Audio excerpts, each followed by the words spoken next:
Finding high-speed internet service may soon be a little easier for many Alabamians.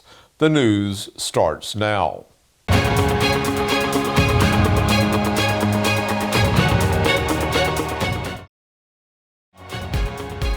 This segment of EAN Local News is brought to you by Waldrop Manufacturing, metal buildings made right here in Calhoun County. Welcome to East Alabama Now Local News for Wednesday, February 1st, 2023. I'm Mike Stedham. And I'm Ashley Gober. High-speed internet is expanding into rural parts of Alabama. Governor Kay Ivey announced this week that the state's efforts to extend broadband service to unserved areas will be funded by a federal grant of $191.8 million.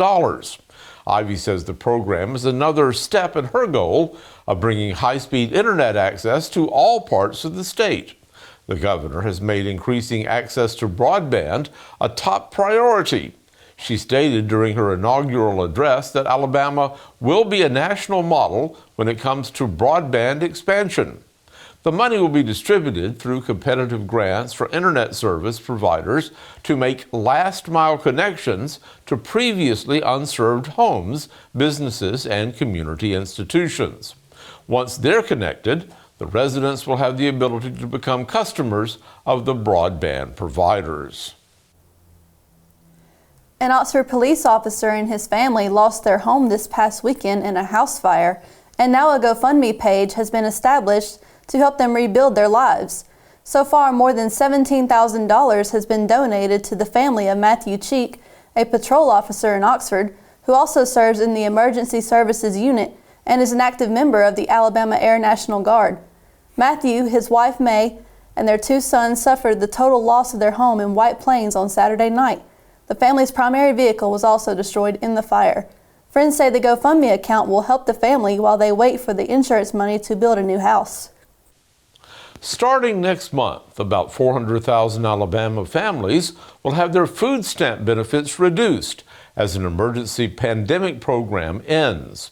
AL.com reports that will mean an average of $170 less per month for the families that have been receiving the emergency aid.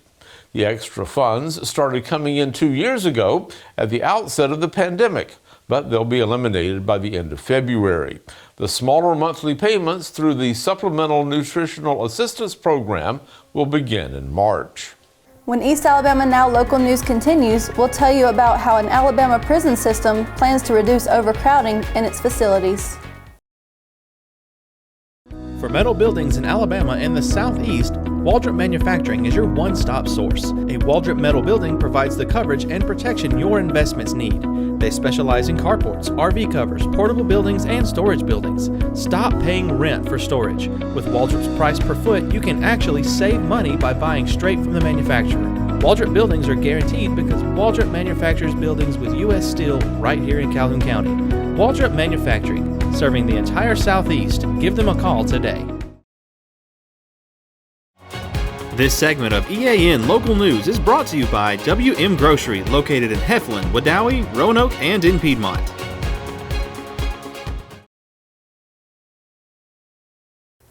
The Alabama prison system has scheduled an early release this week for almost 400 felons in an effort to reduce overcrowding in its facilities. That number was reduced to about 100 when State Attorney General Steve Marshall complained that the system had not followed the law that requires notification of victims before releasing such prisoners.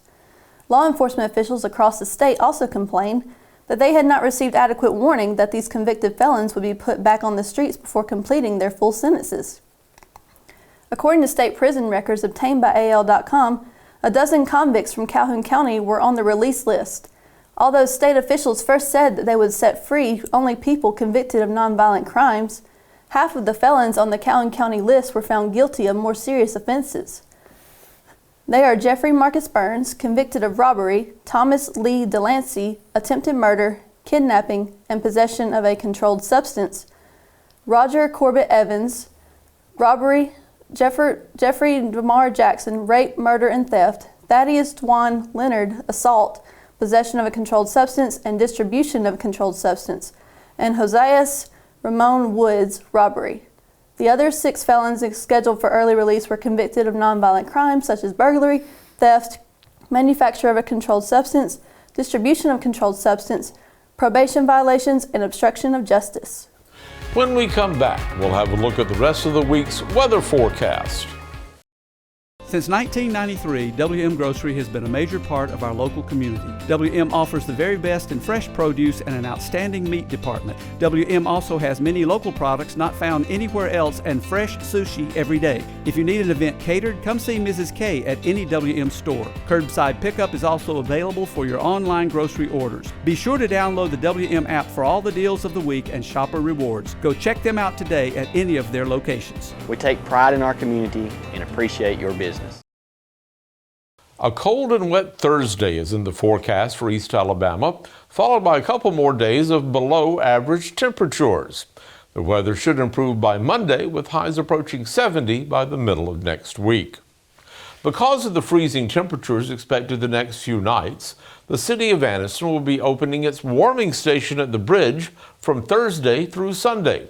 The facility offers the city's homeless population a place to stay warm and dry during dangerous conditions. Thanks for watching East Alabama Now Local News. We're here every Monday, Wednesday, and Friday evening with the latest local news from around Calhoun and Cleveland counties. Please be sure to like us and share us with all of your friends on social media. We also want to thank our friends at Parker Memorial for allowing us to use their wonderful facilities so that we can bring local news to you, the viewers. We'll see you again on Friday.